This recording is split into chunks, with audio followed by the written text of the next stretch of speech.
Telangana speaker నిర్ణయాన్ని BRS వ్యతిరేకిస్తుందని MLA వివేకానందర్ అన్నారు.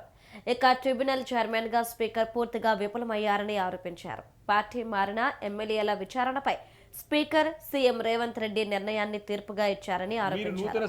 కాంగ్రెస్ అభ్యర్థుల విజయానికి ఫిరాయించిన ఎమ్మెల్యేలు బాహటంగా ప్రచారం చేశారని మండిపడ్డారు. కేవలం 5గురి గురించి మాత్రమే తీర్పిచ్చారని, మిగతా వారి పరిస్థితి అడిగితే సరైన సమాధానం రాలేదని ప్రశ్నించారు. కడియం శ్రీహరి, దానం నాగేందర్ విషయంలో నోటీసులు ఇచ్చినప్పటికీ వాళ్లు స్పందించలేదన్నారు.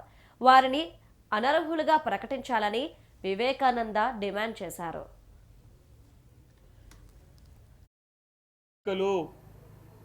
మీరు ఎక్కడ జరుపుకోవాలో నిర్ణయించుకోండి అని చెప్పి అంటే వార్నింగ్, ఒక సీరియస్ కమెంట్స్ సుప్రీంకోర్టు చేసేంత వరకు కూడా ముఖ్యమంత్రి గారు మన రాష్ట్ర గౌరవాన్ని మంట గల్పినారో స్పష్టంగా అర్థమవుతూ ఉన్నది. అంటే ఆ రకమైనటువంటి వ్యాఖ్యలు చేసేంత వరకు కూడా ఈరోజు వచ్చినటువంటి తీర్పు రాలేదు.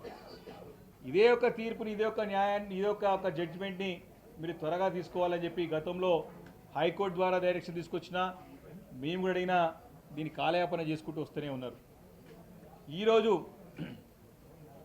కేవలం 5గురు సభ్యులకు సంబంధించినటువంటి జడ్జిమెంటే తీర్పునిచ్చినారు.